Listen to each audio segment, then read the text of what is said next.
Support the channel by liking, commenting, and subscribing. I promise even more interesting stories. He leaned toward me just before opening the door, whispering low and fast like he was embarrassed by the sound of my name. "Don't tell the neighbors you're my mother." I didn't answer. My fingers tightened around the pie dish, the foil already wrinkled from the long flight. Apple cinnamon, his childhood favorite. It felt warm just minutes ago. Now it might as well have been carved from stone. He smiled too wide, the fake kind, and opened the door to a perfect porch scene. String lights, fresh paint, manicured hedges. 2 people were already stepping up the walk, carrying a baby and a bottle of wine. He waved, walked out to greet them. I stood in the doorway with pie in my hands and shame in my throat. Inside, the house was spotless, staged. The air smelled like vanilla and new furniture. I followed the voices, careful not to step too hard, not to touch anything. His wife, Mandy, greeted me with polite surprise. "Oh, you made it." "No hug. Just that." I nodded, said nothing. "Guests are mostly her family," he explained casually. "Just a small gathering." There were picture frames on the wall. James and Mandy at Yosemite at the baby shower with her parents. Nowhere was I. Not even the old photo from his graduation, the one I'd kept above the fireplace for years. It was like walking into a life I wasn't invited to live. A woman in heels glanced at me, then back to her wine. She leaned in and said something I couldn't hear. They laughed. James didn't correct her, didn't introduce me. I might as well have been the cleaning lady who stayed too long. I set the pie on the kitchen island, straightened the foil. Still said nothing. "Mom," he hissed, stepping beside me. "Could you just maybe stay in the den? People are starting to show up." I turned, looked right at him, but the words didn't come. My throat was tight. Not with anger, anger is loud. This was quieter, denser. A silence that suffocates. He was taller now than I remembered. Clean-shaven, polished. A man with something to prove. I wasn't part of the image. I was a liability he couldn't crop out of the frame, so he blurred me instead. That's when I heard it. From behind the kitchen door, someone said, "Is that the aunt or the neighbor?" He didn't correct them. I stood still. For a long time. That's when the thought came. I wasn't erased. I was quietly removed. I walked back to the entryway, picked up my coat from the hook. He hadn't offered to take it earlier. The pie remained untouched. The party swelled behind me. Laughter, ice clinking in glasses, music that didn't belong to my world anymore. I stepped out, and he didn't notice. Yesterday, I triple-checked the zipper on my suitcase and tucked the ribbon tighter around the box. The veil was inside. Ivory lace, handmade by my mother, worn in 1948. Then by me in 1973. I had it cleaned and restored, wrapped in tissue. I imagined handing it to his bride with a quiet smile. A family tradition, passed from woman to woman. It was supposed to be a moment. A bridge. I thought that mattered. I flew out of Minneapolis on a gray morning. The airport was buzzing with families in matching shirts, couples with honeymoon eyes. I sat by the window at gate C14 and traced the condensation with one finger. My name was never on any boarding list of honor, but I paid for my ticket. Reserved a room at a hotel that looked clean, quiet. Packed my pills in a clear pouch. Remembered the heating pad. A woman asked if I was traveling for business or pleasure. I said, family. It still felt like the right word at the time. The plane smelled like coffee and plastic. I watched a toddler across the aisle kick her mother's seat until she turned and said his name sharp. James. I almost smiled. I had a James too once who used to fall asleep on my lap before preschool, with graham cracker crumbs on his shirt. He used to draw me pictures of us. 2 stick figures holding hands next to a house with a lopsided roof. "That's you and me," he'd say. "And the house is ours forever." I used to hang them on the fridge. Somewhere in the air between Minneapolis and California, I imagined what his house might look like. Maybe a blue door. A front porch with wind chimes. Room for his future. Room for me too. I even bought a dress. Navy blue, simple with pearl buttons. Something that said, "I know I'm old, but I came with grace." I arrived the day before. Took a taxi from the airport. The driver asked what brought me to town. I said, "My son bought a new house." He smiled through the rearview mirror. "Big deal, huh?" I nodded. First one. He whistled. You must be proud. I was. He dropped me at a modest hotel just off the highway. Nothing fancy. The kind with a vending machine near the ice room, and a lobby that smells faintly of citrus cleaner. I checked in, declined help with my bag, and took the elevator alone. The room was beige, the carpet too thin. But I laid out the veil on the bed carefully, smoothed the fabric like it could feel how much it mattered. I placed the locket next to it. Inside, a photo of me and James when he was 5, arms around my neck, both of us grinning like fools. I didn't sleep much. The pillow was too firm, and the hum of the air conditioner too steady. But it didn't matter. Tomorrow I would see him. Tomorrow I would knock on his door, holding everything I had saved to give. And he would open it with joy. That's what I told myself. Before 5 words rewrote the whole script. The moment it clicked wasn't loud. It didn't come with a confrontation or a slammed door. Just a glimpse, quiet, calculated, and cold. I'd returned to the hotel after the party started, feigning a headache. No one stopped me. James kissed my cheek like you'd thank a neighbor for bringing a casserole. I took a cab back, watched the house disappear in the mirror, and said nothing. The room was dark when I entered. I slipped off my shoes, sat on the edge of the bed, and scrolled through my phone. I wasn't looking for anything, just trying to delay the silence. Then I saw it. Mandy had posted a story. A sweeping video of the backyard, string lights, smiling faces, clinking glasses, the soft background hum of curated happiness. She panned across the crowd, her voice light. So grateful for everyone who came to celebrate this new chapter. Our family, real, chosen forever. I watched it twice. I wasn't in the frame. Not even in the reflection of the window. In the caption, a row of tagged accounts. Her parents. Her sister. Her cousin. Her best friend from college. No James's mother. No at me. Family means chosen. The kind of sentence that looks harmless to strangers. But it landed like a blade. I clicked on her profile, something I rarely did. Another post from earlier that day. Her holding their baby in the kitchen I hadn't been invited to help design. Caption. Built from scratch. With the people who always showed up. He was in the background, smiling. I remembered when I showed up. When he totaled his car senior year, I was there before the tow truck. When he called from college, broke and panicked, I wired money before asking why. When Mandy had a scare during her first trimester, it was my hands that packed her hospital bag at midnight. I'd shown up. But maybe not in ways that count anymore. That's when I noticed the message request. From a woman I didn't know. Mutual friends. Mandy. The message was brief. Hey, just wanted to say I met your son tonight. He's great. Didn't know you weren't in the picture. Hope you're doing well. Not in the picture. I didn't respond. I sat with it for a while. Then I stood, walked to the desk, and opened the box I'd wrapped so carefully. Untied the ribbon. Opened the tissue. The veil looked foreign now. What was I thinking? That tradition could overwrite reality? That a family heirloom could buy back a role that was already filled? I folded it back up. Slowly, precisely. Like packing away a truth too heavy to hold. I placed it in my suitcase. Zipped it shut. He hadn't forgotten me. He'd written me out. Deliberately. The party wasn't to welcome me. It was to prove they'd moved on. And I was never meant to stay. The next morning I didn't text James. Didn't ask if we'd do lunch, or if he had time to see me before I flew back. I took the key card from the nightstand and left the veil in the drawer, under the hotel notepad. Outside, the sky was the kind of washed-out blue that makes everything feel exposed. I walked. No destination. No map. Just the rhythm of my feet against the sidewalk, the quiet ache in my hip, the bag strap biting into my shoulder. The street was lined with trees already shedding their leaves. A slow golden unraveling, like something letting go cell by cell. I ended up near a row of shops, barber, florist, laundromat, and a coffee shop with old wooden benches and chalkboard signs. I stepped inside, welcomed by the smell of espresso and something sweet baking in the back. The barista looked up. She was young, freckles scattered across her face like someone had flung them. "What can I get you?" "Chamomile tea," I said. My voice surprised me.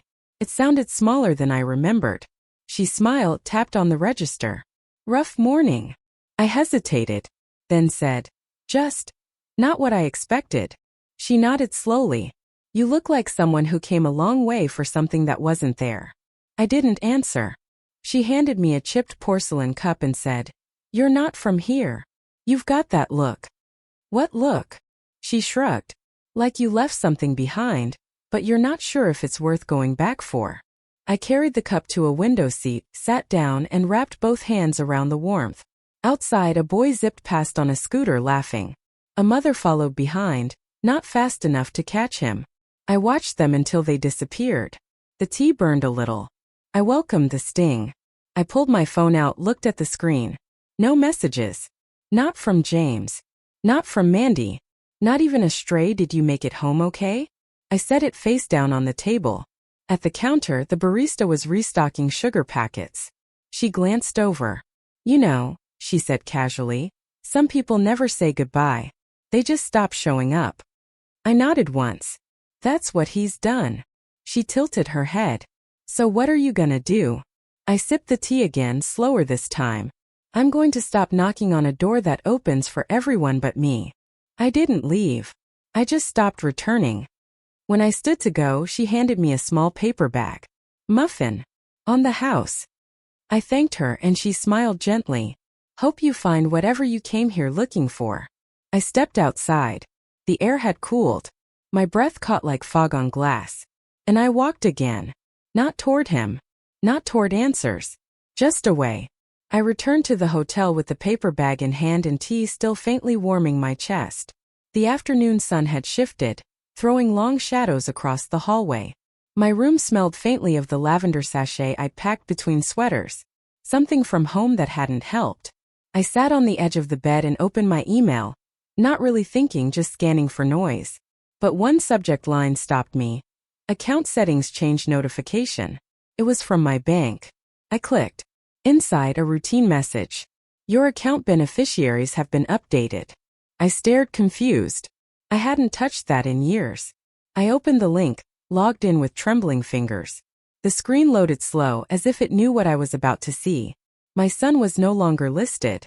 Instead, there was a name I didn't recognize. Whitman Family Trust. No individual. Just a legal entity. My access level. Now labeled secondary contact. I read it 3 times. I had added James years ago. After his father died, we sat at the kitchen table and filled out the paperwork together. Just in case, I'd said. So it's easier for you when the time comes. Apparently, that time had already come for them. I dialed the bank. The woman on the other end was polite, efficient. She confirmed the change had been made online, using authorized access from the joint credentials. The same ones I gave James during his divorce, when he said he needed help keeping bills straight. It was a family consolidation, she said. You're still listed. Just with limited privileges. Limited privileges. In my own account. I hung up without saying goodbye. I checked the safe folder on my phone. The backup copy of my will. Last updated in 2017. I opened the PDF. His name was everywhere. As primary executor. As sole beneficiary. As next of kin. I stared at it. I had built safety into every line. Never imagining he'd use the keys I gave him to lock me out. You helped. But now you're in the way. That's what it said without saying it. I opened the desk drawer. Pulled out the envelope I kept for emergencies. Inside. A printed list of contacts, handwritten numbers beside each one. I scanned for one in particular. Donna Klein. Estate planning/legal services. She had drawn up the original paperwork. Handed me tissues during the first meeting after Derek's death. Wrote everything in simple language. Made it feel like control was still possible. I called. She answered. Donna, it's Margaret Carver. Oh, Margaret. It's been a while. Yes, I said. But I need to make some changes. As soon as possible. Pause. Then. Of course. We can start today. Are you all right? I will be. Once this is done. She didn't ask more. She knew better. I emailed her the documents before I changed my mind. Scanned and sent. Erased James from the PDF like peeling dead skin. It felt brutal. And necessary. I wasn't angry. I was awake. That night I slept with the light off. Not because I was fine. But but because I needed the dark to see clearly. No more illusions. No more waiting for them to remember I existed. I woke early, before the sun broke through the beige hotel curtains. No alarms. No texts. Just the kind of wakefulness that comes when your body already knows something's about to change. I got dressed in silence. The same navy dress. Same worn flats. But my reflection in the mirror had shifted. The lines on my face hadn't softened, but my eyes looked forward. I packed with intention. Not the way you do before going home, but the way you do before going somewhere new. The veil stayed folded in the drawer. I left a note for housekeeping. Please donate. That tradition didn't belong to me anymore. I called Donna. Send me the updated documents when they're ready, I said. I'll sign them before I leave town. I'll have them expedited, she promised. Is there anything else? Yes, I said. Can you recommend a realtor or property manager? I'm looking for something quiet. Ground floor. No stairs. Her voice softened. Are you moving? I'm relocating my piece, I replied. I hung up. Looked out the window. The sun had finally broken through. Downstairs, I asked the clerk to extend my stay one more night. Last-minute change of plans, I offered. He didn't ask for more. I walked 3 blocks to the public library, sat at a computer terminal near the window, and opened a private browser. Typed, affordable senior apartments near me. Then, 1 bedroom. No stairs. Utilities included. Then, quiet neighborhoods. Most of what I found was too far too expensive or looked like sadness lived there. But one listing caught me. Linwood Avenue. Small complex. Garden access. Porch. Windows that faced the morning light. Rent within reach. No steps. Pet friendly. I clicked on the number. A woman answered. Her voice was clear, unhurried. Nain speaking. I saw your listing. Is it still available? It is. We've got 1 left. You'd be welcome to come take a look. I paused. Just for a second. Then, I'd like to see it. Monday morning? Of course. I ended the call. My hands didn't shake. Not from fear. From something else. Later, I walked into a consignment shop a few doors down. I didn't need anything. I just wanted to feel what it was like to touch objects without memory. To hold a mug or a lamp and know it had nothing to do with James or Mandy or a house where I had no light. I bought a small ceramic bird for $2. It didn't match anything I owned. That was the point. Back in the hotel room, I placed it on the desk. I looked at it the way people look at beginnings. This is how leaving begins. Not with a door slamming, but with a bird that doesn't belong to anyone yet. I took the early bus across town. The city looked different at 7:30 a.m. Still yawned open, half asleep, blinking under streetlights that hadn't shut off yet. I watched neighborhoods pass through the window. Rows of homes, each one with a life inside I didn't know. The bus stopped near a small diner. I didn't plan to get off there. But something about the sign, hand-painted a little crooked, felt right. I stepped down onto the pavement. Inside it smelled like burnt toast and old stories. The booths were cracked vinyl. The coffee was already halfway through its 3rd pot of the morning. I sat at the counter. The woman behind it, maybe 50, maybe 60, looked up from wiping the surface. You're not from around here. It wasn't a question. I smiled politely. No. Just passing through. She poured coffee without asking. Passing through always leaves a mark somewhere. I stirred in cream. Sometimes you pass through and don't come back. She leaned on the counter. You left something behind? No, I said. Something left me. She nodded like she understood more than she let on. I see a lot of that. People come here right after they realize they were just placeholders. That word, placeholder, hit harder than anything James had said. Or didn't say. I looked at my reflection in the metal napkin holder. Faint but there. Not invisible. Just misplaced. She said. You've got that look. What look? The one people wear when they stop asking to be loved the way they gave it. I didn't answer. She took a refill pot and moved down the counter. Before she left, she said quietly, You look like someone who's finally choosing herself. For the first time in days, my throat burned. Not from silence. From recognition. I finished the coffee, left a tip and walked outside. The sun had fully risen now, casting long clean shadows. I turned left, not back toward the hotel but toward Linwood Avenue. I wanted to see the street. The porch. Just once before the showing. I walked past other buildings until I found it. Small gate. A tree leaning in. A blue ceramic pot by one door. I didn't go in. I didn't have to. I stood across the street and watched the curtain move slightly in the window of the unit on the corner. A breeze lifted the chimes near the porch. They sang a song no one interrupted. And I whispered it out loud, the truth finally full-sized in my chest. I was your background. Until I vanished. A car honked behind me. A man in a delivery van leaned out. You need a ride somewhere? I shook my head. No. I'm where I need to be. He smiled. All right then. And he drove off. Just like I will. It was evening when the knock came. I'd returned to the hotel early, after walking the neighborhood where the new apartment waited in silence. I had packed most of my things. Left out only the dress, the phone, and the ceramic bird. The knock wasn't loud. 3 quick raps followed by hesitation. I opened the door. James stood in the hallway, awkward in jeans and a hoodie. Not the man from the party. This version looked smaller, stripped of his performance. I saw you in the coffee shop window, he said. I didn't know you were still in town. I stepped aside but didn't invite him in. He entered anyway, glancing around like he expected evidence of wrongdoing. As if leaving quietly was a crime. You didn't say goodbye, he started. I said nothing. He sat in the desk chair. Nervous fingers tapped his knee. Mandy said maybe we should have handled things differently. That maybe it came off cold. But this is our life now. Not yours. He looked up. You know we appreciate everything you've done. I didn't flinch. You mean the accounts? The down payment? The babysitting when Mandy had shingles? His lips pressed tight. I meant emotionally.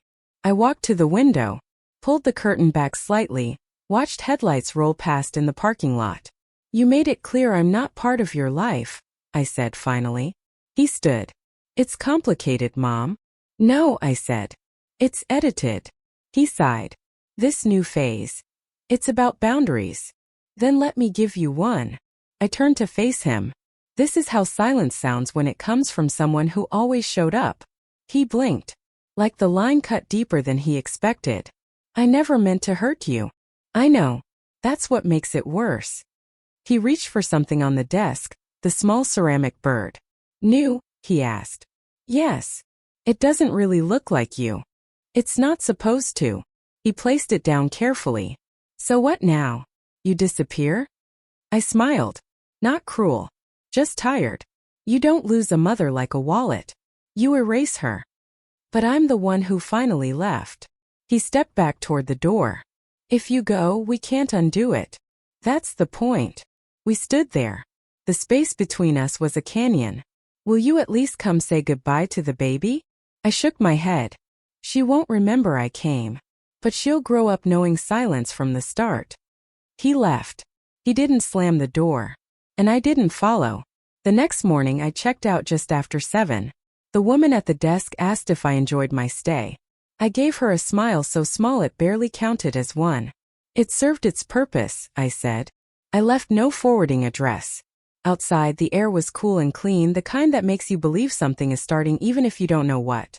I walked 3 blocks to the leasing office on Linwood. The woman who greeted me was the same voice from the phone, Nain. She led me to the unit. Second door on the right. A small porch. Warm but solid. Inside, the light poured through the kitchen window. The bedroom was modest. The living room had enough space for a chair, a table, and a shelf. Nothing more. Nothing I didn't need. I'll take it, I said. No questions. No ghosts, I replied. That's all I care about. She handed me a clipboard.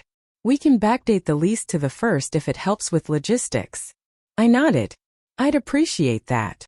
By noon, I had a set of keys and a receipt. It was done. I stopped at the post office next. Filled out a change of address card. Scratched out the old zip like cutting a thread. I turned off my phone. Sat in the corner of the coffee shop from earlier and watched as 3 messages came in, queued and silent. One from Mandy. James said you were upset. Can we talk before you go?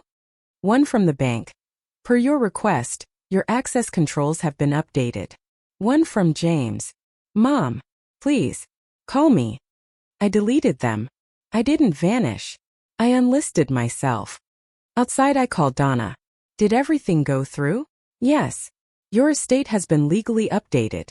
Trust transferred. Executor removed. All active assets under your name only. And the power of attorney? Terminated. Good, I said. She paused. You sound settled. I am. Later that evening I boarded the train. Not a plane. Not a cab. A train that took its time. That let the landscape unfold slowly. Fields, then houses, then space. A movement that matched the speed of leaving something without anger. I sat by the window. Read no book. Played no music. Just watched. There was a child across the aisle watching cartoons. A mother asleep beside him, her head tilted back, mouth slightly open. At one stop I got up to stretch. The conductor glanced at my ticket. Long ride ahead, he said. I've had longer, I replied. He smiled. New beginning? No, I said. It's the ending they never thought I'd choose. And I meant it. Because sometimes walking away isn't the loss. It's the win no one sees coming. The new apartment was ready when I arrived. The walls were still bare. No clocks. No frames. Just light. Clean, soft light through thin curtains that didn't need to be drawn. No one was looking for me here. I unpacked slowly. Sweaters folded. Books stacked. The ceramic bird placed on the window ledge above the kitchen sink. I bought a kettle at a nearby thrift store. A small one, enough for 1 cup at a time. Nothing more. The woman at the register complimented my scarf. You've got a calm about you, she said. I thanked her, paid in cash, and walked home with the bag pressed to my side like a heartbeat. The first night I made tea. Sat on the floor with a blanket and no television. Just the sound of my own breath. No alerts. No messages. No one checking to see if I'd arrived or if I'd left. I was for the first time in decades exactly where I was supposed to be. Not needed. Not erased. Just present. The next morning I baked. Not for anyone. Not because it was a tradition. Just because my hands missed the movement, and the kitchen smelled like absence. Apple, cinnamon, flour, butter. The way I used to make it when James was small. The way I once thought motherhood would always be. I sliced one piece. Let it cool. Then I carried it outside. Placed it gently on a paper plate and left it at the edge of the porch for the birds. For the sky. For whoever wanders and wonders but doesn't knock. I sat on the porch and watched as the wind lifted a napkin, carried it down the steps like a message no one needed to read. I didn't feel bitter. I didn't feel triumphant. Just done. Later that day, a neighbor passed by while walking her dog. She slowed at the gate. You just move in? She asked. Yes. Big change. The biggest, I said. She nodded. Well, you look like someone who made peace with something most people run from. I did. She smiled. Takes guts. It takes silence. She waved, moved on. I went back inside. Closed the door without locking it. No one would come. I poured another cup of tea, stood by the window, and looked at the piece of pie now half eaten by a bold bird with a yellow throat. I raised my mug to it.